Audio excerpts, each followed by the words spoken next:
Hey, Dr. C here with you. Are you on too much thyroid medication?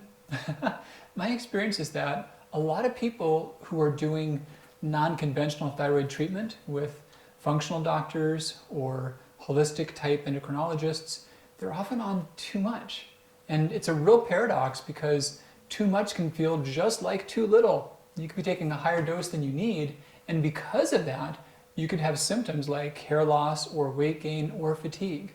So I made a calculator for you, and this will show you in percentage terms how much your dose is compared to what your body's needs are.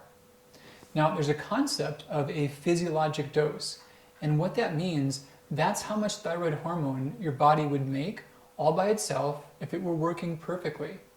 And the goal is to always have you feel your very best and have your thyroid be as involved as possible. So if you're someone to where you're way above target, this is an easy way you can make sense out of that. Now, for the calculator, there's a few things that I ask about, and I want to mention what they are and why they matter. One of which is your weight. So per your body size, if you're a bigger person, you'll need more thyroid hormone than a smaller person. And pretty simple distinction there. I'm also going to ask all the thyroid medications you're on. If you're on more than one, list them all out. If you're just on one, leave the others blank. It's totally fine. And also I'm curious about your gender. The reason for that is because women have a lot of hormonal factors that can make their bodies require different amounts of thyroid than a man's would. If you are a woman, I'm also curious about whether you're pregnant, if you're on an oral contraceptive or natural hormone replacement, or if you're menopausal and not on hormone replacement. And these are all things that change your body's typical thyroid hormone output. And by crunching this together, we can do some math and see how much your gland would make. Now, what's going to happen is you'll get an answer that's going to be a percentage. And what this percentage means is how much your medication, so whatever medications you're on, put them all in, I'm totaling them together, and I'm doing math to make them equivalent, and I'm going to compare that to how much your physiologic dose is, how much your body makes all by itself. Now, let's say someone's thyroid gland was removed and they were on just a perfect dose of medication for what their needs were. Their number should be pretty close to 100%. So what that means is 100% of their thyroid needs are being supplied by their medication. Now let's say someone else was on a small dose of thyroid, their gland was halfway underactive, but half of the way active. So is that a half full, half empty, and their medicine was a good complement for that. In that case, their answer would be about 50%. And what that means is their medicine is about half of what their body's needs are. Now, when this number is over 100%, so this is an issue that you're taking more than what your body's needs are. And some people I've seen, their score could be 200, 300, 400%. It's scary, but they might take much more than their thyroid would ever make if it was working perfectly all by itself. And there's two scenarios in which this occurs. So one scenario is your score is over 100% and your TSH level is below 0.4. Now, the paradox is that when there's too much thyroid hormone, your body makes itself thyroid resistant.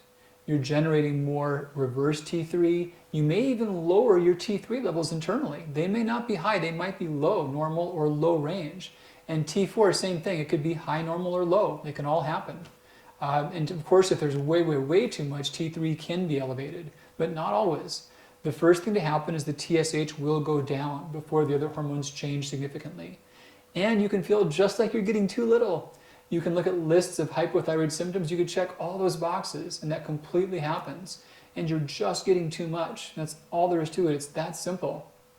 So the other scenario is that maybe your score is over 100 and your TSH is not below 4. So this is a case to where there's something off with how your body's using these hormones. First thing is, are you really taking your thyroid all by itself with only water? I've seen so many times to where someone, maybe they've never even heard that. Sadly, that's happened a lot. I've had so many cases to where a pharmacist or a doctor never told someone that. And they didn't know otherwise. There's no reason they should have.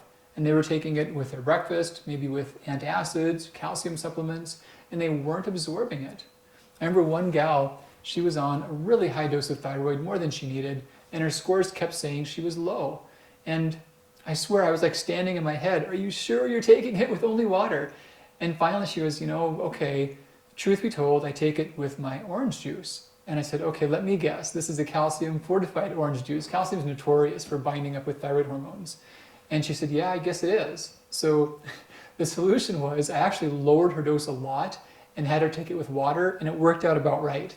Had she stayed on the same dose and taken it with only water, it would have been way too much. But you've got to take it all by itself. No other pills, only water, I promise. It makes a big difference. And give it a solid hour by itself to do its job and get absorbed well, not with mixing with anything else afterward. There are some rare cases to where digestive problems can affect this. Now, honestly, this is not as common as some might have made it out to be, because there have been studies on those that have celiac and damage to the intestinal villi. And even in most of those cases, they can still absorb thyroid hormone. But if you have very compromised digestion, it could be the culprit. So if your medicine is more than you need, if you're more than 100% on your score, but your TSH is not lower than 0.4, that could be a culprit too. And the last thing to think about is production quality. Now, this is especially true for compounded thyroid or some of the over-the-counter thyroid glandulars. I'm not tied to companies. There's one brand I'm familiar with called Thyroid Gold, which is in this category. But in general, the over-the-counter thyroid glandulars, they're not standardized products, so no one's really confirming how much hormone you're getting. So in some cases you might be taking what seems like a lot, but not really getting it to work well for you.